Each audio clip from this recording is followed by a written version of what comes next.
earlier this morning about getting students to read with a critical eye. Can you talk with me a little bit about that, about why that's important and what that means? Well, I can begin. I'll say that students have to be invested in the topic and what you're reading about. Otherwise, if you don't have them engaged, there's no way. It doesn't matter what the topic is, what the assignment is. They're generally non-readers. There are some exceptions. Vulnerable readers. One thing that really works for me in terms of developing a critical eye is working with reading response journals. I have had tremendous success with response journals. I'll give an example just from this semester. We're reading the book I Am Malala, which is, I think, the #1 book at this point in the country, and it's written by a woman, a Pakistani woman who's fighting for education for girls in Pakistan. She was shot by a Taliban member. And most of my students knew who she was, so that was a good moment. But when I introduced the idea of keeping a journal, initially it just wasn't working. Initially, I said, all right, well, why don't you read a chapter and summarize, and then just give your reaction, your personal reaction to what's going on. The themes are very powerful themes. At the beginning, they were very hesitant. And then, you know what happened? I'll tell you what happened. We had a few students who got really engaged with the story, and then I modeled these journals. I just put it right up so everyone could read it. And we read. I had the student read. That's a very powerful thing. I had a student who wrote a really good journal response read their entry out loud. And slowly but surely, most of the students, nearly all of them, got into the reading response journal groove.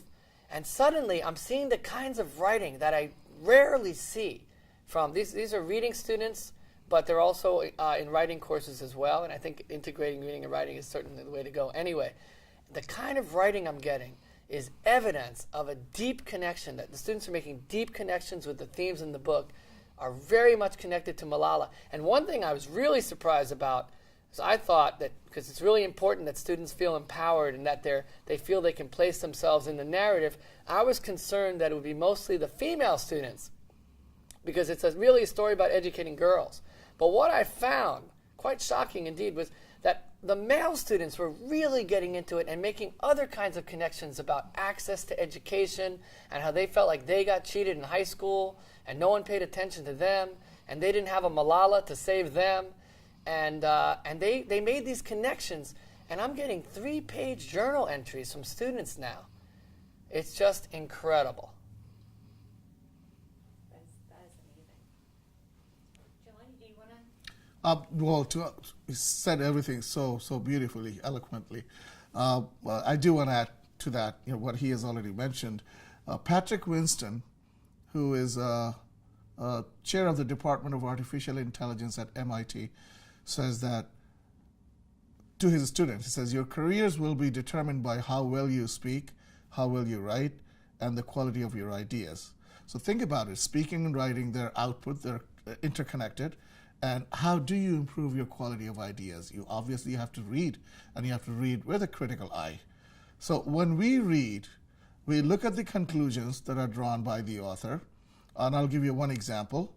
I was teaching a group of international students, and there was a very provocative article. The title of the article was, In Japan, You Don't Need Love. Married couples are fine without it. So first, when they read that the first time they're reading, like, oh, great, wow, oh, you don't need love in Japan. And I said, you know what? Let's look at this article first. Who wrote it? Of course, it was an American who had written that article. I'm like, how much do you think this person knows about Japanese culture? Do you think that this person has a profound knowledge of Japanese culture? It did not occur to them. It was written by a North American author. And I said, just the fact that Japanese couples do not say I love you, they don't say I love you. In the English-speaking world, it's almost, required. Otherwise, how would you express your feelings and let the person know how important they are? But I think what it did to these students is when they started reading it very carefully, and he says, and look at the title and how misleading it is. It says, in Japan, you don't need love. I would have rewritten that article that in Japan, you don't say I love you. And that would have been probably more accurate, right? So I think these are the things that our students who are weak readers don't really pick up on. So I introduced the Talmudic approach to reading, rather studying in general. Talmud is a Hebrew word, and in Hebrew it means to study with a critical eye, to study and think critically. And the Talmudic approach stipulates that we do not accept things at their face value, and that we as readers always question the basic premise, okay, of claims, statements, whatever it is that the authors are making. And when students understand that approach, and it's no wonder that my Israeli students, for example, I've had many Israeli students, they're very questioning. They don't just sit there and say, oh, because so-and-so said it, great. That's the ultimate word. That's the ultimate truth. No. So you have to teach this skill. And why is it important? It is important because in the real world, these students will have a livelihood. Wherever they work, they will be bombarded with information. And it will come in all multiple modalities. Could be an official memo or a report or your annual report or a newspaper that they're reading. If they don't have that ability, they will be vulnerable, of course. So I think that's why it's even more important, that you not just teach them reading, but also teach them critical thinking. I go to talking about integrating reading and writing. Oh, okay. yes. Yeah, we can do that. And then Yes. technology. Because unfortunately, I think we're not going to have the time to get to the. Yeah, that's So fine. That's experimental fine. design, No, that's we'll fine. do it. That's fine. Yes. Okay. Okay, go again. Okay, are we ready? Okay. So you talked a little bit about integrating critical thinking into your whole approach, and I know that you've always taken kind of an organic approach to integrating reading and writing. Can you talk a little bit about how you see the reading and writing process? Why are they naturally integrated, or how do you integrate them? Sure. You want to go first? Go ahead. Oh, okay. Oh, absolutely. Reading is input, writing is output. But they're both about ideas. Okay? In one, you're receiving ideas, and the other, you're producing ideas. But they are integrated because no matter what you are writing, a research paper, a long paper, a short paper, a summary, a report, a reflection paper, or a response paper, they're all about ideas. And writing in particular is about saying what you mean and saying it in a very clear way, because it's a one-way communication. The reader is not there to ask you, excuse me, I didn't follow this paragraph. What did you mean by that? That happens in a speech. And you say, excuse me, I beg your pardon, I'm sorry, I didn't get you. You don't have that luxury when you write. And reading is the same way. Reading, whatever you're reading is written by somebody. So that's also, the art of writing is right there. Some author who is expressing his or her ideas, main ideas supported by details and all that. You will also notice that most prolific writers also happen to be compulsive readers. Okay? And it's not a coincidence. There's a reason why. Where do you get ideas from? Not from a vacuum. You have to read. You have to read research papers. You have to read the newspaper. You have to keep yourself informed. So all of these things, give us more reason to integrate these two skills in the classroom when they teach, and for the students to realize that there's a definite link between reading and writing. They don't exist in isolation, right? We are by nature reactive creatures. We react to stimuli. And, in traditional reading classrooms, you would have often you'd have a reading, you'd have like pre-reading questions to discuss, and then you do the reading, and then after the reading you might answer some multiple choice questions. But it just seems incomplete. You're not taking any ownership of any of the ideas in the reading. You're just showing that you understood the reading by answering these comprehension questions.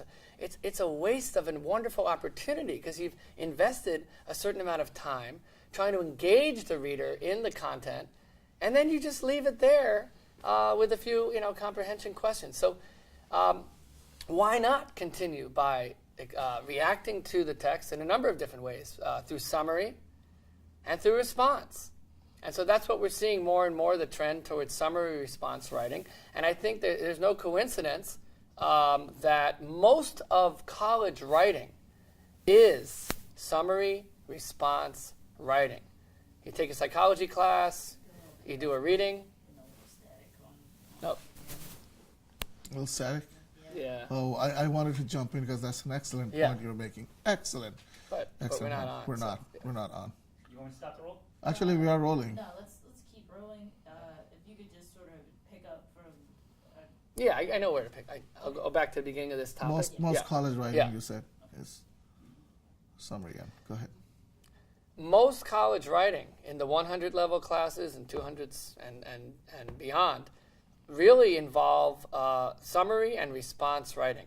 You're taking a psychology class, you'll be asked to read an article or a bunch of articles and to compare them. You'll be asked to give a summary and perhaps to give a response to bring in your own POV. So that's the type of writing that you do across the curriculum. So it's very important that students have this opportunity in developmental classes to hone this skill.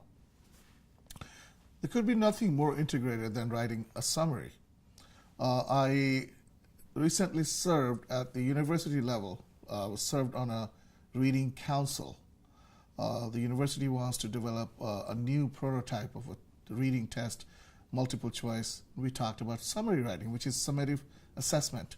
That's, its performance is observable, it's there in writing on paper, and you can see if the student got the main idea, supporting details, major details or not. I was shocked by some of the responses, a reaction I got from these reading experts. And they're saying, but isn't that writing? Summary is writing, isn't it? And I said, they are very conveniently overlooking the fact that a summary is such a good test of your reading comprehension. How do you write a summary without understanding the original text? So if you're way off, it's clear that you are a weak reader. You did not comprehend what you read. And so that's even more power to the students and the faculty to teach them the art of summarization. And I Read want to add something- to that, Yeah. I love what you're saying about summary writing because it seems to be the key. It really is the key because that's what they're doing in their college classes. But also to add the response part, because I think a lot of our students feel like, okay, I can summarize what the expert said in the article, but they feel intimidated to bring in their own voice because they are the developmental reader, developmental writer, and the person who wrote the article is the expert. And this is something that we want to dispel this myth that only the expert should have a voice on a topic, on a matter. So giving them the chance to summarize, as Professor Warsi said, but also giving them the chance to add their own voice, to reflect, talk about what this person said, what does this remind me of? How can I connect it to something else I've experienced or read? And then they're taking sort of back to the idea of taking ownership of their writing. And that's why it's so important to integrate reading and writing, because you're reacting to someone else's ideas, you're showing you understand someone else's ideas, but you're bringing in your POV. And that works beautiful with an integrative approach. Yeah, it's more organic. It's very natural. It's not artificial, right? You're not creating something from a vacuum. The reading materials are there. They're reading hands-on, group discussions. You break them up into small groups. They're reading. You give them a set of questions they have to answer. So there's a lot of discussion. And then whatever ideas they get out of those sessions, small sessions, now there's a writing assignment. And there they can relate to it. Well, we talked about it. I learned this and that. They have a list of things, new ideas, and they try to just synthesize and put it together and try to give it their own voice. So it's a no-brainer. A writing assignment also serves as a motivator for doing a deeper reading. Because when a student knows that they're going to have to compare two readings in a writing assignment that's coming up in the same week or the next week, there's another motivator to pay attention to the ideas in the reading, as what we call active reading. I don't think having a set of 8 or 10 multiple choice questions always serves as a motivator, whereas writing usually does. So that's another peg. Right. Yeah. I earlier mentioned that autobiography of Somali mom. There is a writing assignment. So they read, they discuss, they reflect on the ideas, and then they write a short paper, a response paper, if you will. But what is interesting, what came out of this is happening at the college level, because this autobiography is part of the Common Read project. Common Read. So students in the English department or students in the business department, they're all reading the same autobiography. So my study guide is actually being circulated right now. People are using it. The questions are there, open-ended, higher order thinking questions. And the response papers that students are writing, they are going to be submitted, to a student writing contest, I think. And there are winners, So it's great. The students are motivated. They're like, I'm already doing it. It's part of the coursework, course requirement. I might as well enter the contest. You know, there might be something in it for me. All right, guys, last question. Talk to me a little bit about how are you using technology either to facilitate your own classroom practice or on the student assignment side? Humans are very visual species. You know, the reason, you know, technology is there and it has its place, but the blackboard has survived because, first of all, it provides a common visual reference, and I don't think it's going anywhere. The blackboard will stay in the classroom. Nevertheless, technology has also involved. There are educational software. There are platforms like Blackboard, which you can use for the class. So I use Blackboard, and I'm also, you know, an environmentally responsible person. So I like to save the trees. So I have all of the handouts, exercises, quizzes. They're all uploaded to Blackboard. Students have full access to it from their home computers. They can access Blackboard, download, save it to the hard drive, you know, answer questions. And there's a digital Dropbox on Blackboard where they can just submit their papers. I can go read them. Classmates have access to each other's papers. They can respond to each other's writing. So technology is really very empowering. I use that. Luckily, I have a room which is equipped with technology. I have 27 computers. There's a smart board. I have an e-podium. So if there is a topic in discussion and we run into something controversial, we can get on the internet, do research, go to our library resources. Well, let's see what experts say about this topic. And students are technologically very savvy nowadays. They have smartphones. They have their tablet computers, iPads and iPhones. I put up homework assignments on the chalkboard, and they pull out their smartphones. Just take a picture, a snapshot. I'm like, wow, you guys are smart. I didn't do that when I was a student. I wrote everything down. So yeah, technology, I believe, is here to stay. Technology serves as a wonderful springboard for content-based learning. And let me explain why. Because of expansion activities. There's so much you can do. If you have a unit on criminal justice, you can have students watch a short video clip in class. You can ask them at home to go on YouTube or another site and find another relevant video clip that connects to the reading. You can have them read a biography of a famous person in criminal justice and then ask them for homework to go online and find another interesting biography. You can have students blog with each other about the topics in criminal justice. You have great opportunities for expansion activities with the technology we have today. And you know, if you're focusing only on skills and not on content, where are you going to go with technology? If the chapter is called Main Idea, what kind of exciting expansion activities are you going to do with Main Idea? So, you know, again, content-based learning and technology, great marriage. Beautifully put, yeah. Well put. That's great.